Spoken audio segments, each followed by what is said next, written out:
कितना 14 चैप्टर था ना? 13 चैप्टर था। 13 13 पेज था सर। पेज का बात नहीं करें, चैप्टर 3 4 चौथा था ना? चौथा तीसरा था। हाँ सर तीसरा था, भारत की विदेशी नीति। अब तीसरा था। चौथा लिखिए। नहीं, चौथा तो यहाँ पे लिखा हुआ है। नहीं, ये चौथा चैप्टर है, एक चैप्टर मिस हुआ है, वो हम बोले थे कि लास्ट में हम करवाएं, ठीक है? फ्री वाला। हाँ, वो चैप्टर मिस हुआ है, वो हम लास्ट में करवा देंगे। ये आपका चौथा चैप्टर है, भारत के विदेश संबंध। तो कल इसमें 3 चीज़ मुख्य था। क्या क्या था? सबसे पहला, भारत और चीन के बीच युद्ध में हुआ था। उसके बाद भारत और पाकिस्तान के बीच युद्ध हुआ था। और बांग्लादेश में, बांग्लादेश के बारे में पढ़े। अभी तो किसी देश के बारे में युद्ध नहीं हुआ था, कल जो पढ़े थे, नहीं ना? कल क्या पढ़े थे? विदेश नीति क्या होता है, गुटनिरपेक्षता, सबसे इम्पोर्टेंट इसमें यही है। गुटनिरपेक्षता क्या होता है और पंचशील समझौता, ये पढ़े थे, ठीक है? थोड़ा सा एक बार डेफिनेशन फिर से। विदेश नीति क्या था? देश के आंतरिक और बाहरी हितों की रक्षा के लिए बनाई गई नीतियाँ, मतलब देश के अंदर और बाहर कि कैसे देश का रक्षा कर सकते हैं अंदर से और बाहर से, वही विदेश नीति है। गुटनिरपेक्षता क्या था? मतलब किसी से ना मिलना और अपना अलग ही ये करके किसी देश के गुट में नहीं मिलना, कि सभी लोग सभी देश अपना एक गुट बनाते थे, तो उस गुट में नहीं मिलकर आप अपना खुद का एक गुट बनाइए और उसमें शामिल होइए, उसको गुटनिरपेक्षता बोलते हैं, ठीक है? तो भारत ने गुटनिरपेक्षता अपनाया था जब महाशक्ति अमेरिका और सोवियत संघ का युद्ध चल रहा था। तो दोनों चाहता था कि मेरे देश में आके मिल जाए, लेकिन क्या भारत ना अमेरिका में गया ना सोवियत संघ में गया, वो अपना खुद से गुटनिरपेक्षता बनाया, खुद का एक नया गुट बना लिया, ठीक है? पंचशील समझौता ये हुआ था भारत और चीन के बीच जब युद्ध चल रहा था, तो शांतिपूर्ण, मतलब शांति करवाने के लिए पंचशील समझौता हुआ था 1954 में। उसके बाद पढ़े थे पड़ोसी देशों के साथ संबंध और चुनौतियाँ क्या क्या थी। वही भारत चीन का संबंध, पाकिस्तान का संबंध और बांग्लादेश का उदय। उसके बाद जो उस टाइम पे पंडित जवाहरलाल नेहरू प्रधानमंत्री थे, उनकी विदेश नीति की क्या क्या विशेषताएं थी। तो सबसे पहले क्या था? गुटनिरपेक्षता, कि उसके गुट में शामिल ना होकर हम अपना खुद का गुट बनाएंगे, उसको बोलते हैं गुटनिरपेक्षता। विश्व शांति, मतलब पूरा विश्व को शांति देना चाहते थे, और सुरक्षा, की शांति से कोई भी काम हो सकता है, जरूरी नहीं है उसके लिए युद्ध करें, ठीक है? दूसरा क्या है? सबसे नफरत क्या था? साम्राज्यवादी से। इसका क्या कारण था? साम्राज्यवादी तथा उपनिवेशों का विरोध। क्या कारण था? कि अगर कोई देश साम्राज्यवादी अपना लेता था तो युद्ध का कारण बनता था, ठीक है? तो सबसे इसीलिए साम्राज्यवादी को अपनाना नहीं चाहते थे, ठीक है? लेकिन लिखा हुआ भारत साम्राज्यवादी को विश्व शांति का शत्रु मानता है, क्योंकि साम्राज्यवाद युद्ध को जन्म देता है। जो देश साम्राज्यवाद को अपना लेगा वो क्या है? वो देश अपना युद्ध को अपना लेगा, ठीक है? उसके बाद विशेषता था अन्य देशों के साथ मित्रतापूर्ण, मतलब और भी देश थे उनके साथ मित्रता बना के रखना चाहते थे पंडित जवाहरलाल नेहरू। और ये पंचशील, ये सबसे महत्वपूर्ण भाग है पंचशील, जो भारत को अंतर्राष्ट्रीय राजनीति का एक महत्वपूर्ण देय है। यह सिद्धांत 1954 में हुआ था, जब भारत और चीन के बीच तिब्बत को लेकर संधि हुआ था, ठीक है? और एक है क्षेत्रीय सहयोग, कि सभी क्षेत्र से सहयोग मिल रहा था भारत को, ठीक है? उसके बाद गुटनिरपेक्षता का आंदोलन पढ़े थे कि क्या है गुटनिरपेक्षता का आंदोलन। देखिए, गुटनिरपेक्षता का अर्थ क्या है? किसी देश द्वारा या अन्य देश द्वारा बनाए गए गुटों में शामिल ना होकर उनसे दूरी बनाए रखना, तथा उन गुटों द्वारा किए गए कार्य की प्रशंसा या निंदा में बिना सोचे समझे टिप्पणी करना, यही गुटनिरपेक्षता है। कि किसी देश द्वारा बना हुआ है, उसमें हमको शामिल नहीं होना है, हमको अपना गुट बनाना है, ठीक है? और इसमें इम्पोर्टेंट था ये कि पहला गुटनिरपेक्ष आंदोलन कब हुआ था? 1961 में, और जगह आपका बेलग्रेड। ऑब्जेक्टिव क्वेश्चन में पूछता है ये। गुटनिरपेक्षता के बारे में पंडित नेहरू ने कहा था कि जहाँ तक संभव होगा हम उन शक्ति गुटों से अलग रहना चाहते हैं। शक्ति गुटों का बात हो रहा है तो कौन सा देश होगा? अमेरिका, सोवियत संघ, ये सब, तो ये सब शक्तिशाली देश थे, ठीक है? जिनके कारण पहले भी महायुद्ध हुए और भविष्य में हो सकते हैं। उसके बाद ये आपका थोड़ा सा इम्पोर्टेंट था कि वर्तमान समय में इस आंदोलन में तृतीय विश्व के 120 सदस्य हैं, उसके बाद क्या है, सितंबर 2016 में गुट निरपेक्ष आंदोलन का 17वां सम्मेलन वेनेजुएला में संपन्न हुआ, ये भी आता है। 18वां सम्मेलन 2019 में अजरबैजान में। ये दोनों को याद रखिएगा, ऑब्जेक्टिव क्वेश्चन में पूछता है। अब देखिए, गुट निरपेक्ष आंदोलन जब हुआ था तो उसके कौन कौन से संस्थापक देश है, मतलब कौन देश इसको अपनाया था गुट निरपेक्ष? यूगोस्लाविया, तो वहाँ के क्या थे राष्ट्रपति? जोसेफ ब्राज टिटो, ये थे वहाँ के राष्ट्रपति। उसके बाद भारत है, तो भारत के प्रधानमंत्री कौन थे? पंडित जवाहरलाल नेहरू। फिर मिस्र जो देश है उसका राष्ट्रपति कौन था? तो गमाल अब्दुल नासिर, ये भी गुट निरपेक्ष को अपनाया था। डॉक्टर सुकर्नी इंडोनेशिया का राष्ट्रपति था, ये भी गुट निरपेक्ष को। और बामे एन क्रूमा, ये घाना के देश का प्रधानमंत्री था, ये भी वही अपनाया था गुट निरपेक्ष। ठीक है, तो देश क्या है, तो देखिए मिला जुला वही बात आता है कि दूसरे गुट से दूरी बनाए, तो दूसरा देश का है उससे दूरी बना के रखना। गुट निरपेक्षता के सदस्य आपसे आपस में एक दूसरे का आर्थिक सहयोग देंगे, कि जो गुट निरपेक्ष जो देश अपनाए हैं उसको आपस में एक दूसरे का आर्थिक सहयोग देंगे। और उसके बाद क्या था कि एक देश पर अगर आक्रमण होता है तो सभी देश उनको हेल्प करें। ठीक है, आक्रमण समझा जाएगा तभी, तथा सभी देश उसका मिलकर मुकाबला करेंगे। गुट निरपेक्षता के सदस्य देशों के परस्पर आपसी विवाद की को बातचीत द्वारा हल किया जाएगा।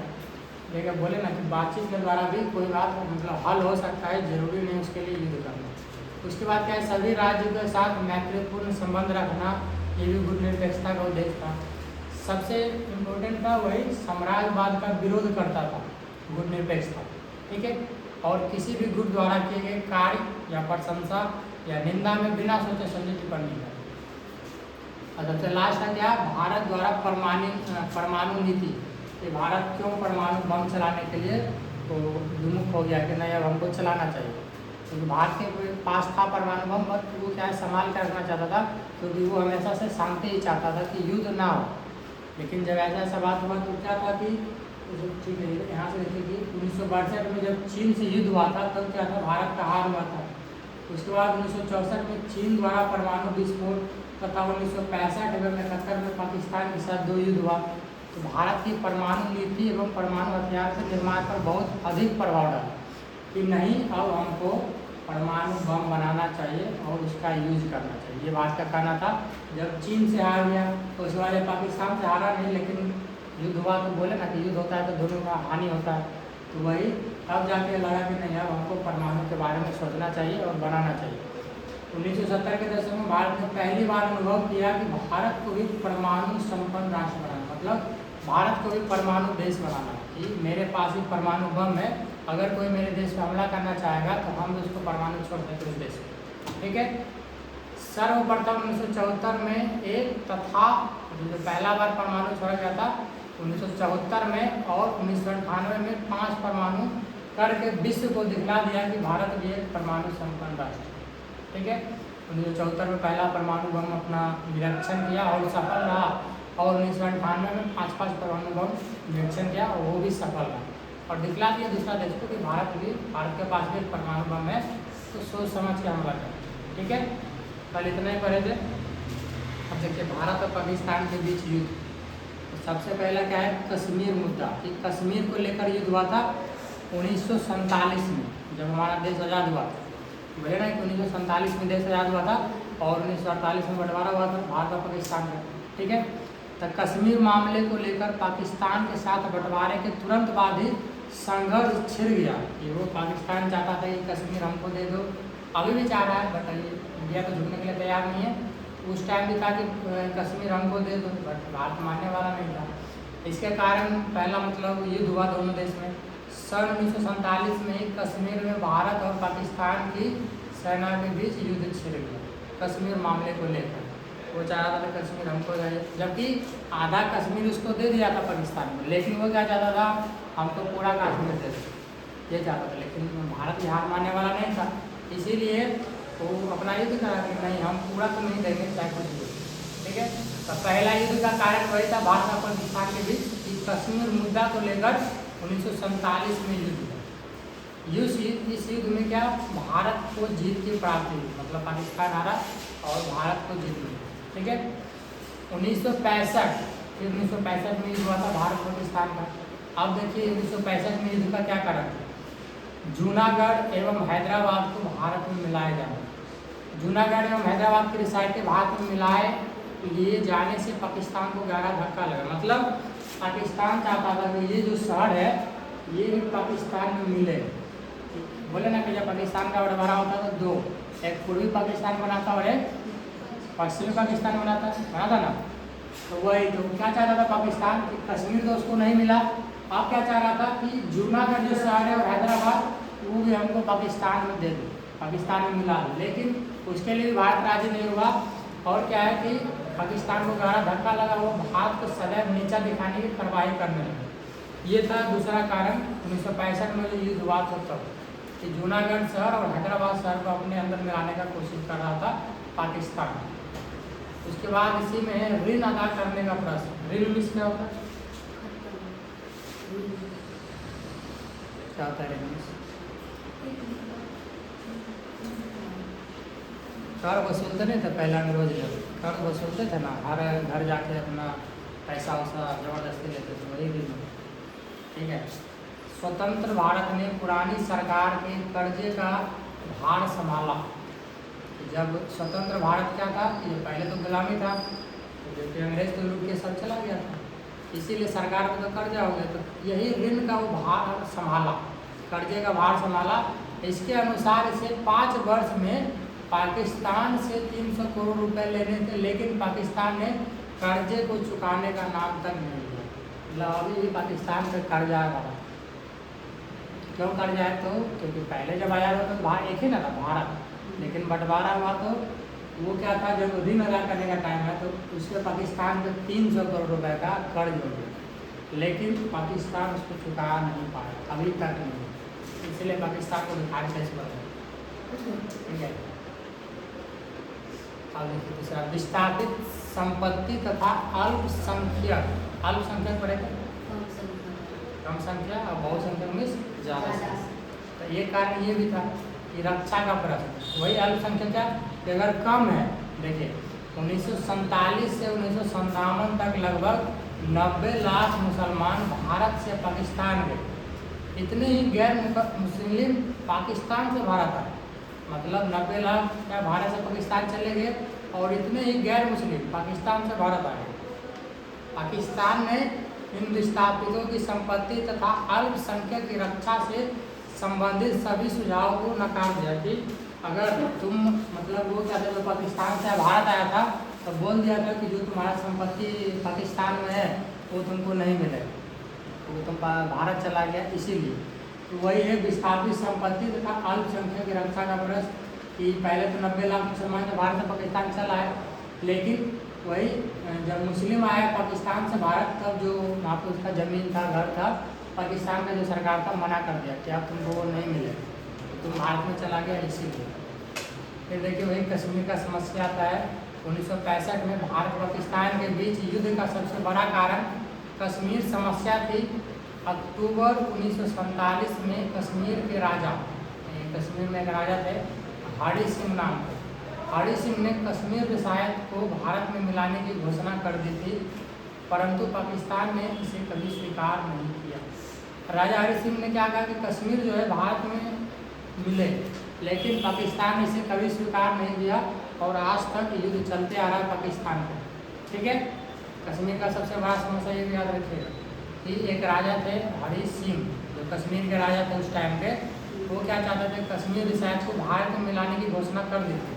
राजा का बात थोड़ी कोई टालेगा, नहीं टालेगा, लेकिन पाकिस्तान इसे कभी स्वीकार नहीं किया। ठीक है। दो युद्ध हो गया 1965 में, 1947 में भारत और पाकिस्तान के बीच। अब तीसरा युद्ध 1971 में तीसरा युद्ध हुआ था। 1971 में पूर्वी पाकिस्तान में जनता ने याह्या खान की तानाशाही, नाम है याह्या खान की तानाशाही के विरुद्ध स्वतंत्रता का आंदोलन आरंभ किया। याह्या खान ने आंदोलन को कुचलने के लिए सैनिक शक्ति का प्रयोग किया। मतलब पूर्वी पाकिस्तान में जनता ने वही पाकिस्तान में सभी जनता जो थे, याह्या खान तानाशाही में क्या होता है कि अपना मन मर्जी करना, कि अगर जो हम बोल दिए वो करना पड़ेगा, अगर वो नहीं करिएगा तो वही फांसी दे दिया जाएगा या मार दिया जाएगा, वो करना। ठीक है। तो तानाशाही वही तो जो पाकिस्तान में था याहिया खान को क्या है तानाशाही करता था, उसी के विरुद्ध वहाँ का जनता क्या है स्वतंत्रता का आंदोलन आरंभ किया और उस आंदोलन को ख़त्म करने के लिए सैनिक शक्ति का प्रयोग किया गया। ठीक है, भारत ने बांग्लादेश मुक्त संघर्ष में उसका साथ दिया। लगभग 1 करोड़ शरणार्थियों को भारत में आना पड़ा। इससे भारत की आर्थिक व्यवस्था पर बड़ा बोझ पड़ा। मतलब जो क्या था याहिया खान जो मतलब सैनिक शक्ति का प्रयोग किया था, तो क्या था वहाँ से उठ के सभी लोग शरणार्थी, ये बांग्लादेश का जो बात हो रहा है ना, तो पूर्वी पाकिस्तान में बांग्लादेश बसेगा। ऐसा नहीं कि बांग्लादेश एक अलग देश है, लेकिन पूर्वी पाकिस्तान बोलेंगे, ठीक है, बांग्लादेश को। तो वही वहाँ जब ये याहिया खान अपना तानाशाही चला रहा था, तब 1 करोड़ जो शरणार्थी थे भारत में आ गए। ये तानाशाही तो नहीं चल सकता है किसी का, इसीलिए भारत की आर्थिक व्यवस्था पर बड़ा बोझ पड़ा। ठीक है, ये याद रखें। आर्थिक में इसका है पैसा का मामला, खाना पीना, वही 1 करोड़ लोग अगर एक ही बार में आ जाएगा तो थोड़ा तो प्रभाव पड़ेगा ही, भारत पर थोड़ा सा बोझ पड़ा। उसके बाद क्या है, भारत ने विश्व के देशों से अपील की जब तक बांग्लादेश की समस्या का संकट हल नहीं हो जाता है, तब तक पाकिस्तान को किसी भी प्रकार की आर्थिक सहायता नहीं दी जाए। मतलब भारत के जो प्रधानमंत्री थे वो क्या कहे, जब तक बांग्लादेश की समस्या का संकट हल नहीं होगा, तब तक पाकिस्तान को किसी भी प्रकार का आर्थिक सहायता नहीं दिया जाएगा। ना चावल, ना गेहूँ, ना आटा, कुछ नहीं दिया जाएगा। ठीक है, सोवियत संघ और अनेक अन्य देशों ने भारत के साथ सहानुभूति प्रकट की। तो सोवियत संघ देश था और अन्य भी देश था, तो भारत के साथ था कि ठीक है, आप बोल दिए हैं कि पाकिस्तान को किसी भी आर्थिक सहायता नहीं दिया जाए तो नहीं देंगे। उसके बाद क्या है, परंतु चीन और अमेरिका जैसी महान देश शक्तियाँ जो थी, बांग्लादेश के प्रश्न को पाकिस्तान का घरेलू मामला बताकर उसे आर्थिक तथा सैनिक सहायता देते थे। तो सोवियत संघ देश था और अन्य देश था, वो तो मना कर दिया, बट चीन जो था और अमेरिका जो था वो क्या था, पाकिस्तान को घरेलू मामला बताकर उसको आर्थिक मदद दिया और सैन्य बल दिया कि नहीं, हम पाकिस्तान का मदद करेंगे। ठीक है, 5वां टैग क्या है कि पाकिस्तान ने 3 दिसंबर 1971 को भारत पर आक्रमण कर दिया। इस युद्ध का भारत ने डटकर मुकाबला किया और विजय हुआ। फिर भी कितना भी मुकाबला कर ले, भारत फिर भी जीत ही गया 1971 में भी, और पाकिस्तान के लगभग 90,000 सैनिकों ने भारतीय सैनिक के आगे हथियार डाले। ठीक है, 3 दिसंबर 1971 को आक्रमण किया था पाकिस्तान ने, और इसमें भी उसको हार का सामना करना पड़ा और लगभग 90,000 सैनिकों को भारत सैनिक ने आगे हथियार डाल दिए और पाकिस्तान को हार का सामना करना पड़ा। ठीक है, ये था कश्मीर का समस्या 1971 का युद्ध ये चला था। कारगिल युद्ध, थोड़ा सा कारगिल युद्ध के बारे में पढ़ते हैं। कारगिल युद्ध जिसे ऑपरेशन विजय के नाम से जाना जाता है, ये नोट कर लीजिए कॉपी पर, ये आता है कारगिल युद्ध जिसे ऑपरेशन विजय के नाम से जाना जाता है। और कब हुआ था, 1999 में, ये भी ब्रैकेट में नोट कर लीजिएगा। कारगिल युद्ध जिसे ऑपरेशन विजय के नाम से जाना जाता है।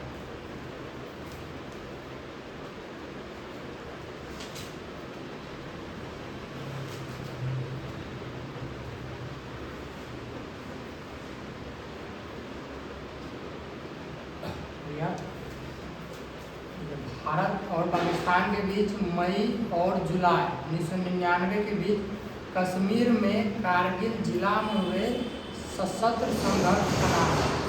कारगिल क्या है, एक जिला का नाम है जो कश्मीर में पड़ता है। ठीक है, वही इसीलिए भी युद्ध हुआ था भारत और पाकिस्तान के बीच मई और जुलाई 1999 में कश्मीर के कारगिल जिले में सशस्त्र संघर्ष का नाम है। पाकिस्तान की सेना और कश्मीरी उग्रवादियों ने भारत और पाकिस्तान के बीच की नियंत्रण रेखा पार करके भारत की ज़मीन पर कब्जा करने की कोशिश की है। पाकिस्तान का सेना था और कश्मीर में जो आतंकवादी रहते थे वो क्या किया था, भारत की सीमा पर कब्जा करने का कोशिश किया। तो फिर युद्ध छिड़ गया। क्या हुआ, 60 दिन तक लंबा चले इस युद्ध में भारत ने पाकिस्तान की सेना को पूरी तरह से ढेर कर दिया, फिर हार का सामना किया। तो ऐसे आपको ऑब्जेक्टिव क्वेश्चन में ऐसा आता है, कारगिल का युद्ध कितने दिनों तक चला, तो 60 दिन। ठीक है, 60 याद रखिए। ठीक है। कारगिल युद्ध जो चला था 60 दिन तक चला था, जिसमें जीत हुआ था भारत का।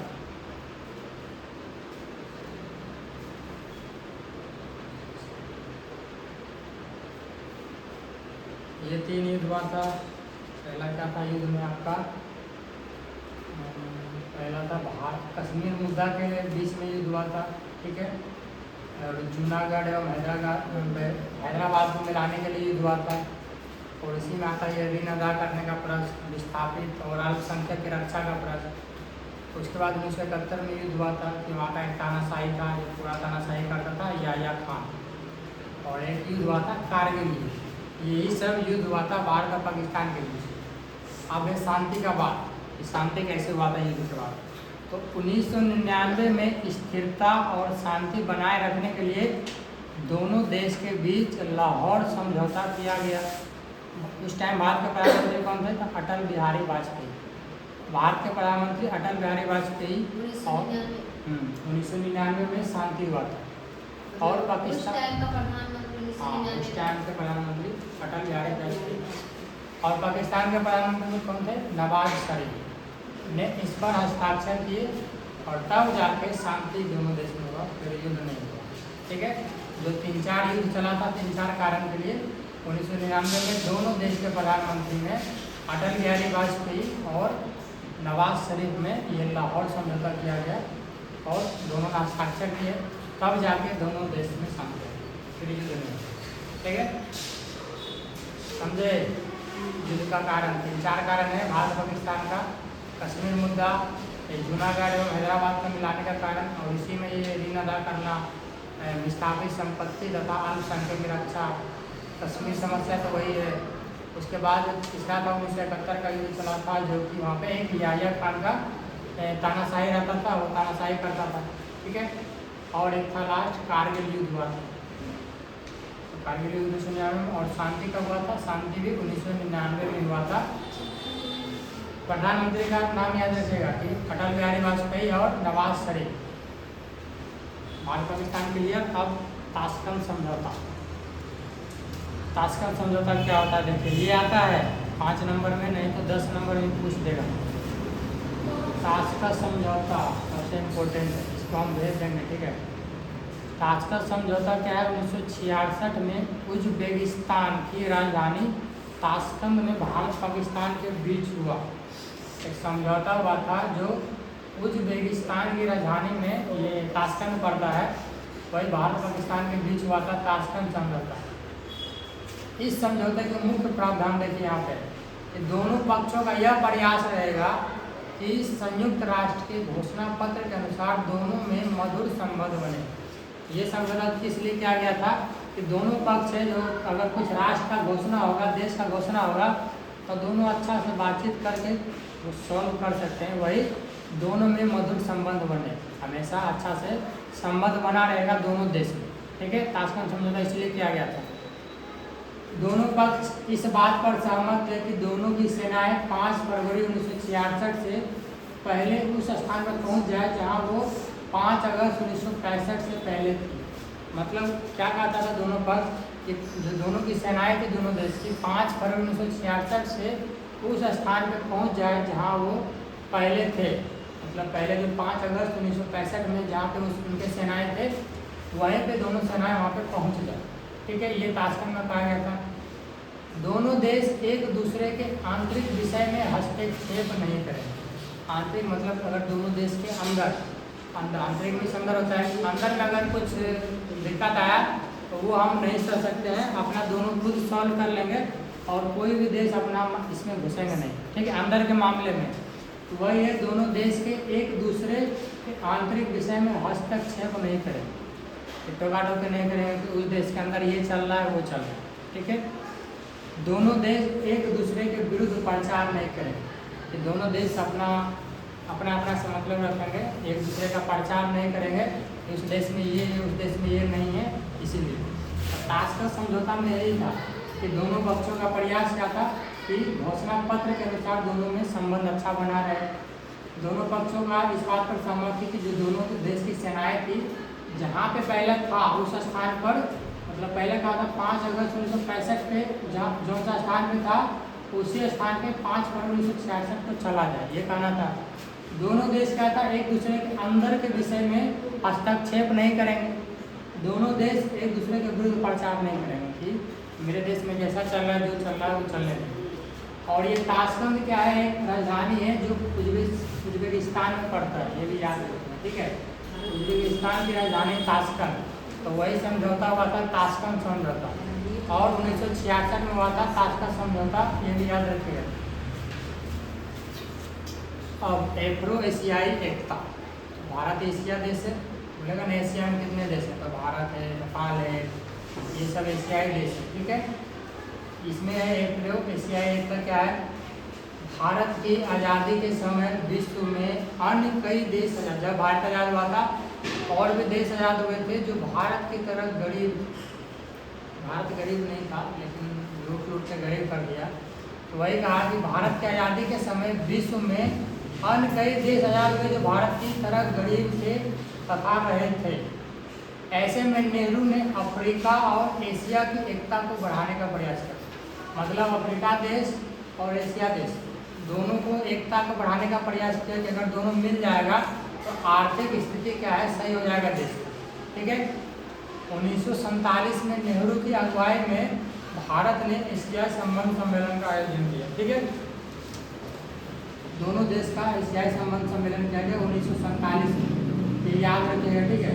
एफ्रो एशियाई एकता, ये पूछता है क्वेश्चन हमेशा। 1947 में नेहरू की अगुवाई में भारत ने एशिया संबंध सम्मेलन का आयोजन किया कि दोनों देश अगर एकजुट हो जाएगा ना तो आर्थिक स्थिति सही होगा, अफ्रीका और एशिया का। उसके बाद 1949 में भारत ने इंडोनेशिया की आज़ादी के समर्थन में एक अंतर्राष्ट्रीय सम्मेलन किया। जब इंडोनेशिया आज़ाद हुआ था तो फिर भारत ने एक अंतर्राष्ट्रीय सम्मेलन किया 1949 में, ठीक है। भारत ने औपनिवेशीकरण का विरोध किया। भारत ने खासकर दक्षिण अफ्रीका में रंग भेद का विरोध किया। सबसे इम्पोर्टेंट ये है, दक्षिण अफ्रीका में क्या था, तो हम पढ़े थे शायद हिंदी चैप्टर में हिस्ट्री में पढ़े थे, वो काले और गोरे लेग के बीच में भेदभाव था ना, इंग्लिश में था, और यहाँ पे इंग्लिश में था। तो वही है कि भारत ने खासकर दक्षिण अफ्रीका में रंग भेद का विरोध किया। अमेरिका था, अमेरिका में दक्षिण अफ्रीका वही आया, अमेरिका में तो आएगा, एशिया में आता है भारत, नेपाल, ये सारा देश आएगा, तो अब अफ्रीका में आएगा, ठीक है। तो वही भारत ने खासकर दक्षिण अफ्रीका में रंग भेद का विरोध किया। इंडोनेशिया के शहर बांडुंग में एफ्रो एशियाई सम्मेलन 1955 में आयोजन किया, ठीक है। ये जो एफ्रो एशियाई सम्मेलन है इंडोनेशिया के शहर में, और शहर का क्या नाम था, बांडुंग, याद रखिएगा। 1955 में आयोजन किया गया जिसमें गुटनिरपेक्ष आंदोलन की नींव पड़ी, ठीक है, याद रहेगा ये। अगर ये याद नहीं आता तो लिख लीजिए। 1955 में एशियाई सम्मेलन हुआ था इंडोनेशिया के शहर बांडुंग में। एशियाई सम्मेलन इंडोनेशिया के शहर बांडुंग में हुआ।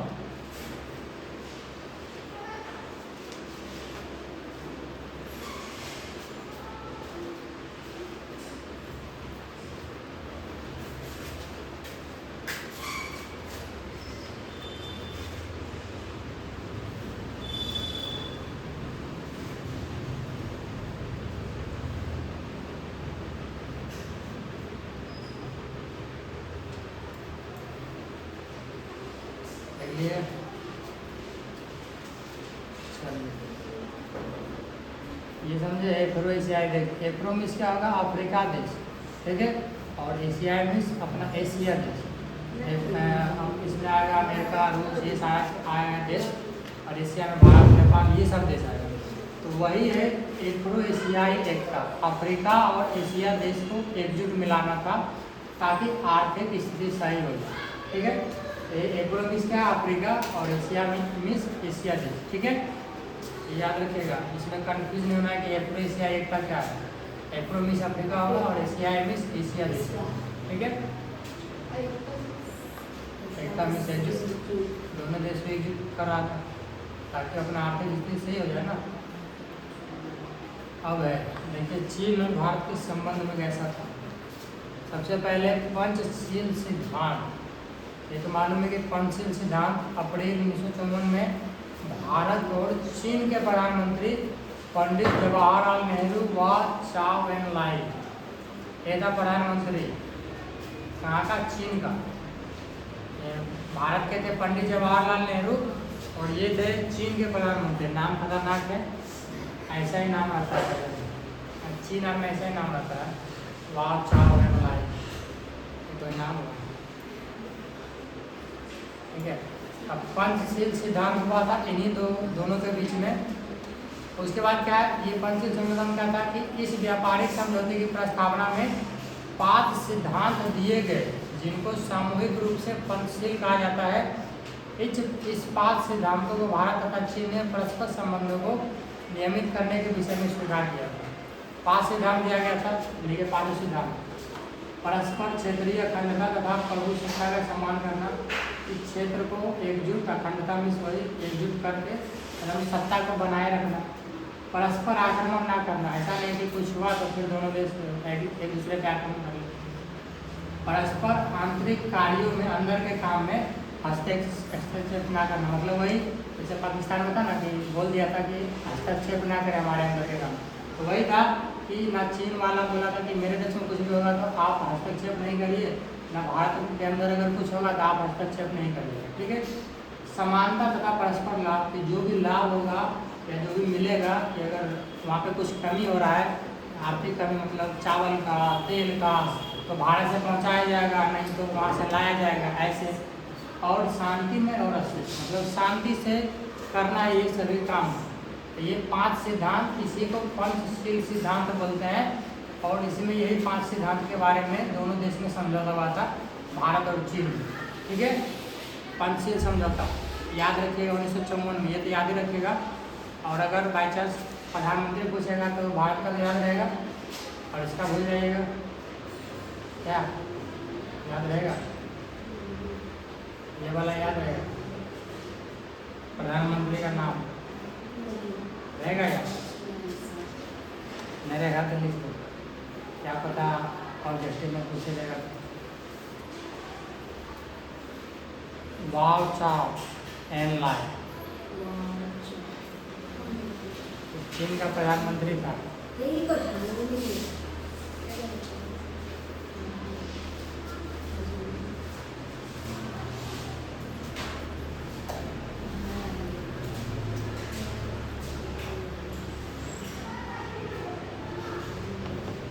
है, सिद्धांत समझिए 5 पंचशील समझौता इसी को बोलते हैं। इसमें ये 5 बात रखा गया था दोनों देश के बीच। अब युद्ध में आते हैं, दोनों देश में युद्ध कैसे स्टार्ट हुआ। 1962 में पहला युद्ध हुआ था दोनों देश में। ठीक है, तो चीन ने 20 अक्टूबर 1962 को भारत की उत्तरी सीमा पर आक्रमण कर दिया। ठीक है, कब क्या था? 20 अक्टूबर 1962, ये भी याद रखेंगे। पहला बार आक्रमण चीन ने किया था भारत पे 1962 20 अक्टूबर को। इस अचानक हमले के कारण भारतीय फौज जब तक सम्मिलित तब तक चीन ने सैनिक चौकियों पर कब्जा कर लिया। जब तक भारत का सेना समझता तब तक तो वहाँ चीन वाला युद्ध जीते हुए सब पे कब्जा कर लिया था, सबको बंदे बना दिया। इसीलिए पहला बार मतलब भारत हार गया था चीन से। ठीक है, तो कारण अगर पूछेगा क्यों हार गया था, तो यही कारण था कि जब तक भारत फौज संभलता तब तक तो चीन के सैनिक ने सभी चौकियों पर कब्जा कर लिया। ठीक है, तो भारत का फौज होता है ना, चौकी बना के रखता था। कौन सा चौकी? सोने वाला नहीं, चौकी एक अलग रहता है। ठीक है, हर एक मतलब शहर में एक चौकी बनाया जाता है, वहाँ पे कुछ सैनिक, वहाँ पे कुछ सैनिक ऐसे रहता है। ठीक है, उसके बाद क्या है, ब्रिटेन और अमेरिका ने भारत के कहने पर तेजी से सैन्य सामग्री भेजी, मतलब मदद किया था। ब्रिटेन जो देश था और अमेरिका जो देश था, भारत को तेजी से सैन्य बल भेजा। उसका सैन्य तो खत्म हो गया था भारत का। चीन ने अचानक 21 नवंबर 1962 को एक पक्षीय युद्ध विराम की घोषणा कर दी। और क्या किया कि लास्ट में युद्ध विराम की घोषणा की 20 अक्टूबर 1962 को तो हमला किया था, और 21 नवंबर 1962 को मतलब पक्षीय युद्ध, ये अब हम युद्ध नहीं लड़ेंगे, विराम की घोषणा कर दी, ये अब हम पक्ष करेंगे दोनों। ठीक है, चीन से हारकर भारत की खासकर नेहरू जी की छवि को अंतर्राष्ट्रीय स्तर पर बहुत नुकसान हुआ। कोई भी देश का प्रधानमंत्री रहता है तो अगर उसका देश हार जाता है, उस देश में तो होता है उसका थोड़ा सा बेइज्जती, तो और बाहर देश में भी होता है, क्योंकि बाहर देश में भी वो विजिट करने के लिए जाता रहता है। तो वही है कि जब चीन से हारा था भारत, तब खासकर नेहरू जी की छवि को अंतर्राष्ट्रीय स्तर पर बहुत नुकसान हुआ। ठीक है, पहला ये था 20 अक्टूबर 1962। ठीक है, समझे, पहला युद्ध हुआ। दूसरा युद्ध का कारण क्या था? तिब्बत की समस्या के लिए दोनों देश के कारण युद्ध हुआ था।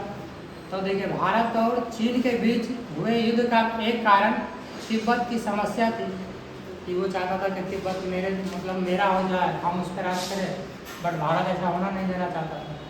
सन 1914 में इन दोनों देश के बीच सीमा निर्धारण करने के लिए शिमला में एक सम्मेलन हुआ, जिसे शिमला संधि कहा गया। ठीक है, याद रखिएगा, इम्पोर्टेंट नहीं है सर, बट ये याद रखिएगा तिब्बत की समस्या। निर्णय क्या हुआ? तिब्बत पर चीन का आधिपत्य रहेगा, परंतु हम तिब्बत को अपने कार्य में पूरी आज़ादी रहेगी। मतलब वहाँ के जो लोग रहेंगे उनको अपने काम में पूरी आज़ादी रहेगी, ऐसा नहीं कि जो चीन के लोग बोलेंगे वही करेंगे। ठीक है, चीन तिब्बत के आंतरिक मामलों में कोई हस्तक्षेप नहीं करेगा। वही आता है कि तिब्बत के लोग जो भी अंदर में काम करेंगे वो चीन हस्तक्षेप नहीं कर सकते, तो करने देना है। ठीक है, पर क्या है, चीन कभी भी तिब्बत को अपने राज्य का प्रांत घोषित नहीं करेगा कि उसका राज्य में है चीन, तिब्बत, सॉरी। ठीक है, चीन कभी भी तिब्बत को अपने राज्य का प्रांत घोषित नहीं करेगा। तिब्बत और भारत सरकार के संबंध काफ़ी अच्छे थे। तिब्बत में भारत सरकार के 11 विश्राम गृह थे। तो तिब्बत का सरकार था और भारत का सरकार था, दोनों में अच्छे संबंध थे। और तिब्बत में क्या था, भारत सरकार के 11 विश्राम गृह बनाए हुए थे। ठीक है, लेकिन चीन ने 7 अक्टूबर 1950 को तिब्बत में अपने सैनिक भेज दिए। ठीक है, अब देखिए यहाँ भी युद्ध चलेगा। 7 अक्टूबर 1950 को तिब्बत में अपने सैनिक भेज दिए। चीनियों ने एक्साइन के पठार में सड़क बना दी, अंदर। ठीक है, एक्साइन के पठार में सड़क बना ली।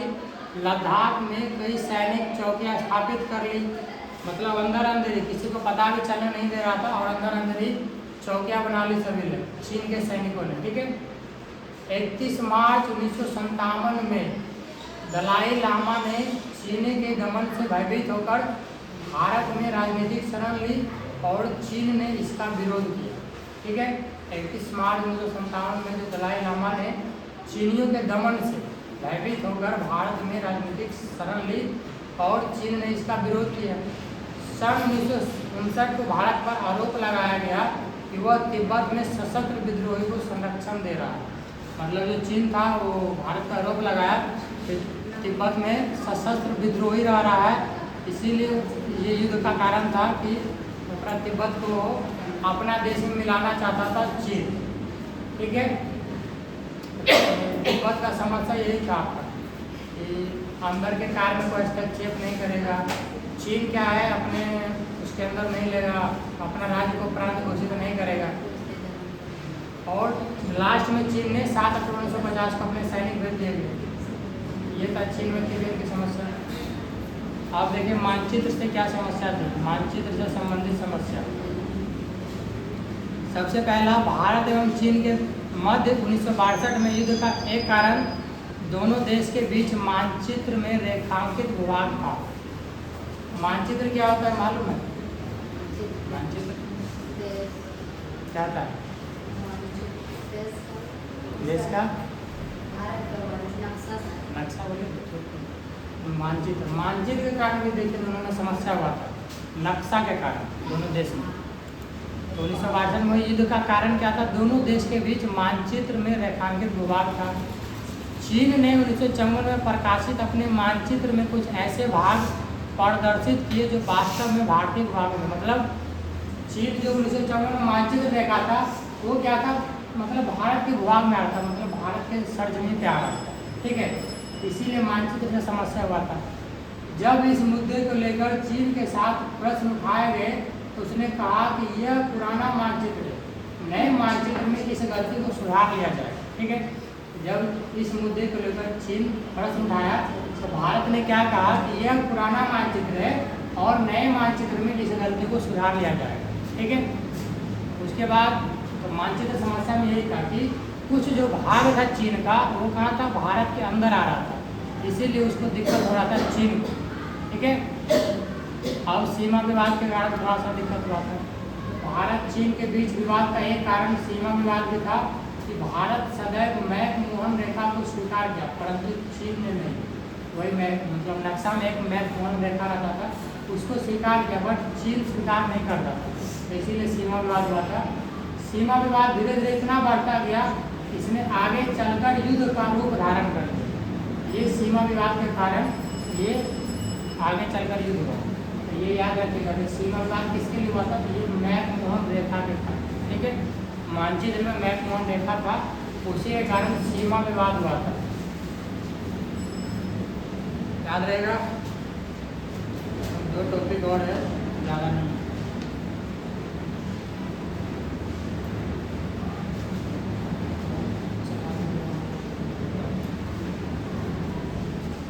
थोड़ा सा देश का संबंध बढ़ते हैं।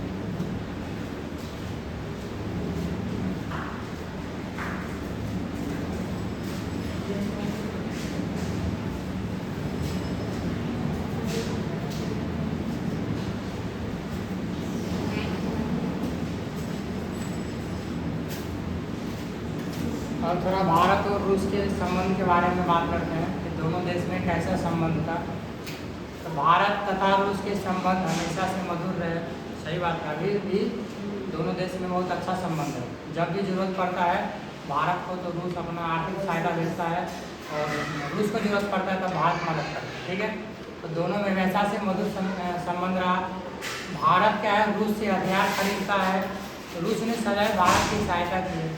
भारत क्या हमेशा से रूस से हथियार खरीदता है, ठीक है, और पेट्रोल भी खरीदता है, डीजल खरीदता है, सब रूस से ही खरीदता है, ये भी याद रखें।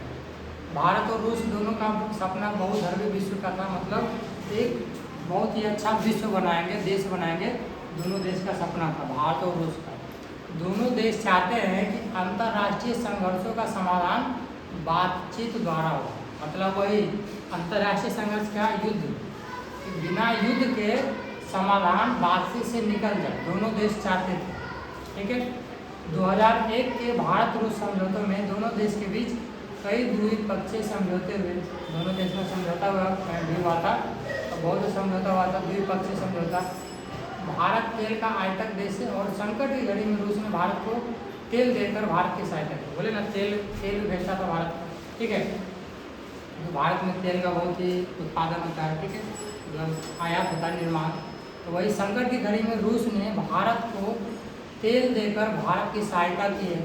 तो रूस ने भारत के परमाणविक योजना में तथा अंतरिक्ष उद्योग में भी सहायता की है, ठीक है। जो अपना हवाई जहाज रहता है, कोई ड्रोन रहता है, तो उसके लिए भी रूस ने सहायता की। वैज्ञानिक योजनाओं में भारत रूस की मदद करता है। कश्मीर मुद्दे पर रूस भारत का समर्थन करता है। ये जो पाकिस्तान से युद्ध हुआ था, तो कश्मीर मुद्दे पर भी रूस भारत का ही समर्थन साथ देता है, पाकिस्तान का साथ नहीं देता, ठीक है। ये संबंध था दोनों देश में कि अच्छा संबंध है दोनों देश में। भारत रूस से हथियार खरीदता है, तेल खरीदता है, दोनों हमेशा ये चाहता है कि अगर अंतर्राष्ट्रीय संघर्ष जो चल रहा है, क्या है, दोनों मतलब बातचीत से सॉल्व हो जाए, जरूरी नहीं है युद्ध करना, ठीक है। और भारत क्या है, तेल का आयातक देश है, और हर संकट की घड़ी में रूस ने भारत को तेल देकर भारत की सहायता की है, ये भी याद रखिएगा। अगर तेल बंद हो जाएगा तो फिर सब गाड़ी मोटर बंद हो जाएगा, ठीक ना।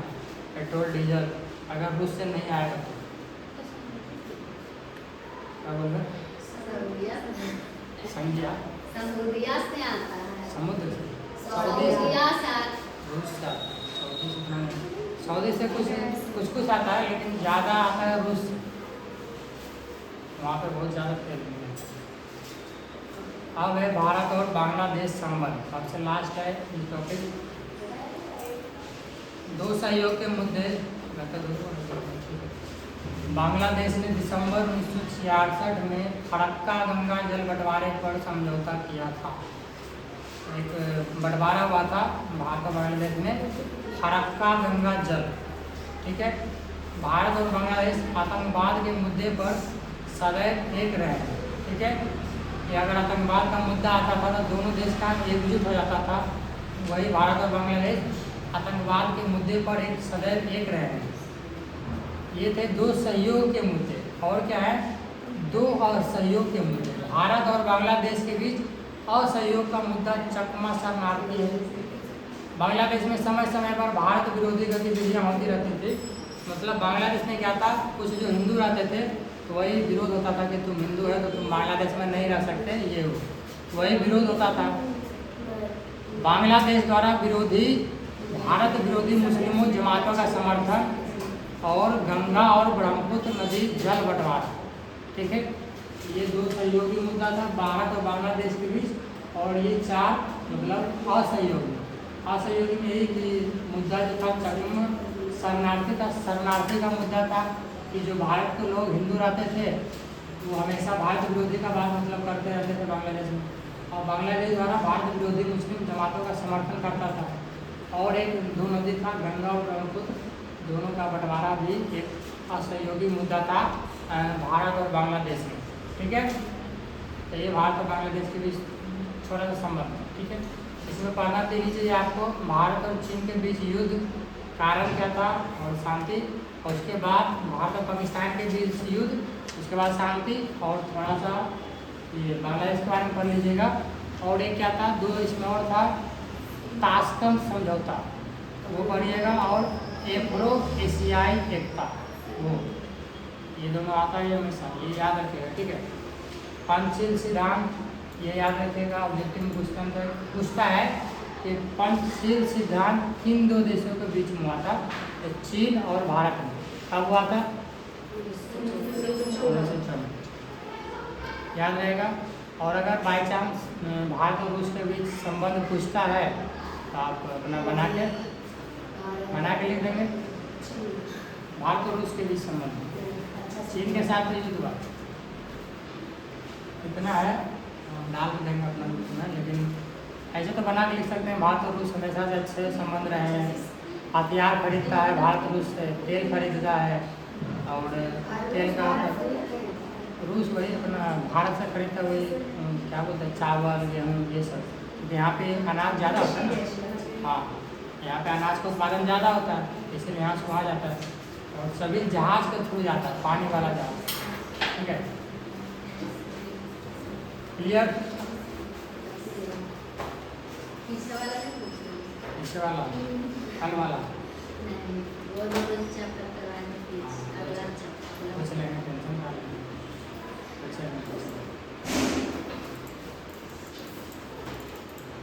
अभी दो ही चैप्टर हुआ ना आपका, मतलब ये छोड़ के बोलना।